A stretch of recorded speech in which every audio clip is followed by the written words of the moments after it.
Hi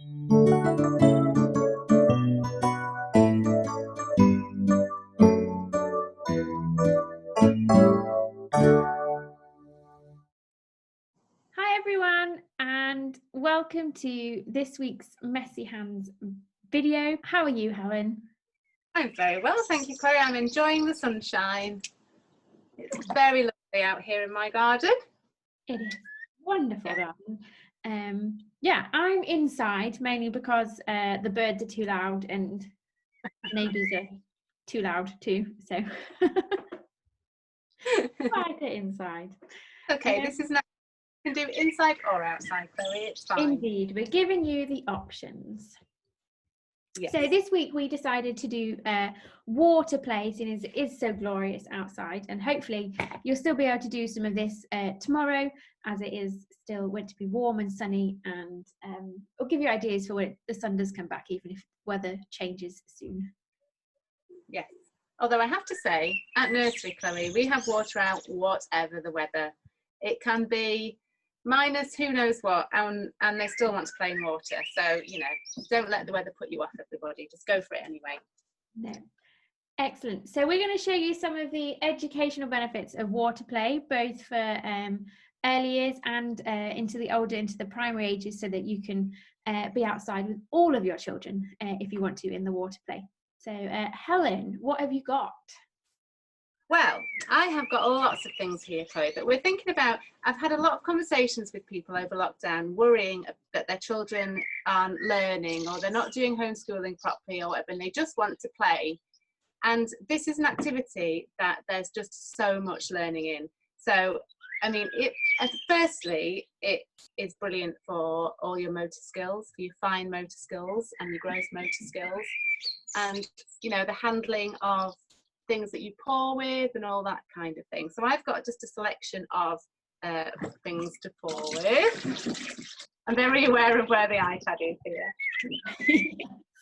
Watering cans are brilliant for this. And this one, look at this one. This has got a very nice. There is sound as well. You can do a lot with the senses, can't you? Listening to the sounds. Listening to the sounds and the feel of the water. And actually water play is very therapeutic in lots of ways. It's quite it's something you can get quietly absorbed in. It's quite well, we know, don't we, when we're in water, how relaxing that is. And it's exactly the same for children. So if you're having a bit of a stressed out kind of day, water play is a brilliant one to get out, because it's very calming, very relaxing and therapeutic, so as well as having all the learning in it. So the other thing I've got is lots of different sized pots. So again, loads of learning in this, all the different sizes, the weights, pouring one into the other, volume. So I've just got a selection of different sized stacking cups there. And I've also got some that have various holes in. So again, you can count how many holes are in there. Different in that one as well. I don't know if you can see. Yeah, I can see the holes in that one. You can count how long it takes for the water to go out, time it. So you're learning all about the qualities of water, how it moves, how it feels, the weight of it, how it pours, how it fills. So it will fill differently depending on where the holes are in each container. Just so much learning in it. It's brilliant. I've also got a sponge, which again, we've done a lot of talking over the past couple of weeks about that hand strengthening that you really need for writing in the early years, and this is a brilliant one for that, squeeze it out. And again, learning about the materials, how it absorbs, how it comes out, that changes depending on how you squeeze it and the position of it, how you hold it, it will pour differently, all those kinds of things. Just the learning is going on all the time in the exploration of it. And even then, did you hear that? Let me do it again. Can you hear the sound? Yeah. Can you hear the sound of it? How the water absorbs, how the air comes out, all those kinds of things. And that's something that you can extend when it comes to primary school age children in terms of the scientific investigation. Do you want to explain to us what you've got, Chloe? Yeah, so I've got lots of different ones that you can add on further with the education side of things. So I've got, where is it? Here, I've got one of my kitchen jugs from my kitchen. So you can get the children to fill up a container. So it could be, say, I've got a washing up liquid here, and you could fill it up, and then you could get them to pour it out, and they've got to try and work out, if you remove the labels off it, so they don't know how much it holds. But if you've got older ones, how much does this bottle contain, or how much water is in my glass of water here, and get them to pour it in, and get them to try and measure and read on the outside of your jug, and they're pouring and measuring that way. I've got my measuring spoons that I use in my baking that have also got milliliter measurements on them, so you can get them to do addition, subtraction, like all sorts of different like maths sort of measurements whilst playing. What else have I got? Nursery, we have some scales that the children like playing with water in, which do have obviously simple measurements on. But that's a really good one as well, isn't it? For weighing and measuring, all that kind of thing. Using the vocabulary of more than or less than. So you can have, so does this container have more water or less water than that one? And you can measure them out, see which container might have. For some containers, even though they might be really tall and thin, you think, oh, that one's clearly bigger than that one, but actually it's smaller. Yeah. The capacity of the water is a lot smaller. Yeah, and similarly with weight, as we were saying, the more they fit, in early years as well, they're getting an idea of how much something weighs, and again for muscle strengthening, and we've got small children can lift incredible amounts of water, can't they? And that's all the learning's going in there all the time. There are lots of other experiments you can do with your older age children and your younger age children as well. You can do floating or sinking, so looking at the weight of objects. So I've got some corks here which obviously float, and then I've got a teaspoon which would sink. So you could do a scientific experiment where the whole family could do it, really. Doesn't matter if they're in primary age, and you could go, right, is it going to float, is it going to sink? And then you can have a discussion afterwards about why it sank or why it didn't sink, maybe the properties of the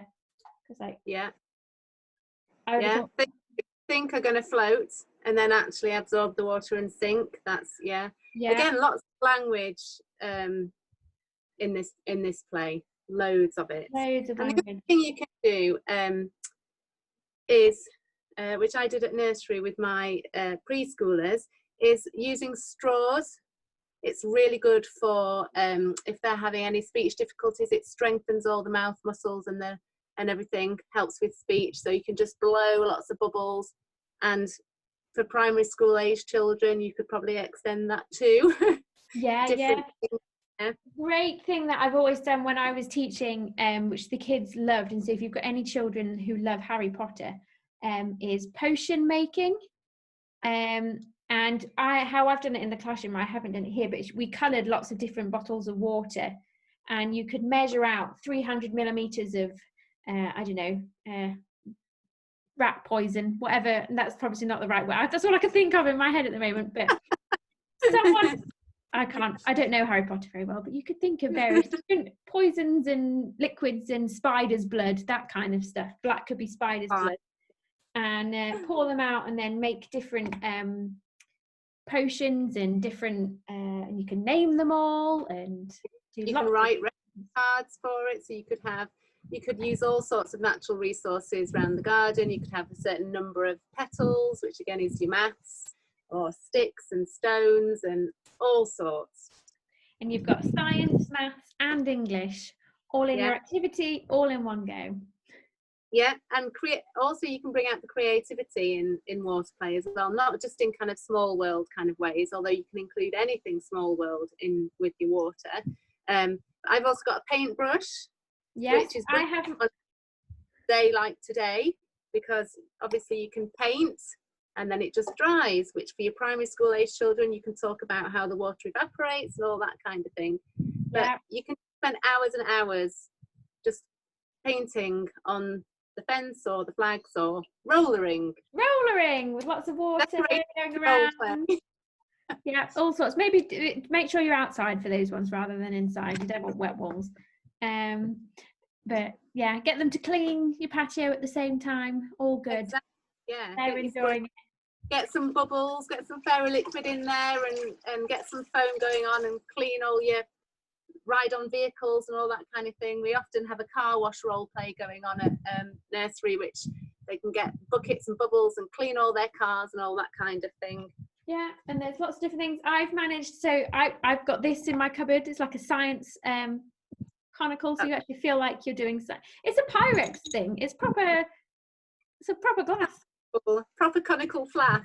Yeah, so it's great fun.